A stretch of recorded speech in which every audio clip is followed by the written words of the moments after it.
প্রশ্নবিচিত্রা class 11 সংসদ নমুনা প্রশ্নপত্র থেকে কোশ্চেন নাম্বার 4 দেওয়া আছে। একটি গাড়ি স্থির অবস্থা থেকে কিছু সময় আলফা সুষম হারে ত্বরিত হয়, তারপর তা বিটা সুষম হারে মন্দিত হয় এবং স্থির অবস্থা প্রাপ্ত হয়।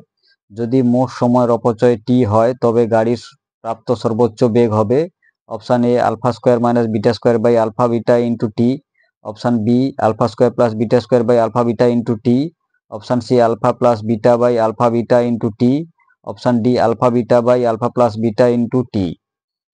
ধরি বস্তুটি এ বিন্দুতে স্থিরাবস্থা থেকে আলফা সমত্বরণে t1 সময়ে সি বিন্দুতে ভি বেগ লাভ করে। অতএব আমরা লিখতে পারি V is equal to 0 plus alpha t1 বা t1 সমান ভি বাই আলফা। এটাকে আমরা 1 নম্বর সমীকরণ নামকরণ করি।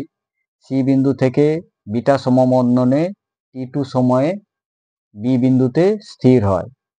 সুতরাং এক্ষেত্রে ভি সমান ইউ মাইনাস এ টি, এই সূত্র প্রয়োগ করলে পাই 0 equal to v minus beta টি2 বা বিটা টি2 ইজিক্যাল টু ভি বা টি2 equal to v by beta. এটাকে আমরা 2 নম্বর সমীকরণ নামকরণ করি।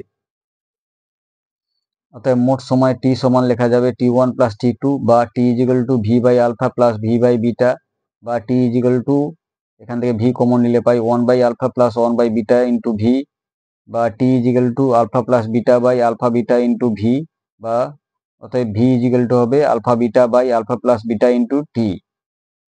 সঠিক উত্তরটি হবে অপশান ডি। অতএব গাড়ি প্রাপ্ত সর্বোচ্চ বেগ হবে option D, V is equal to alpha beta by alpha plus beta into T.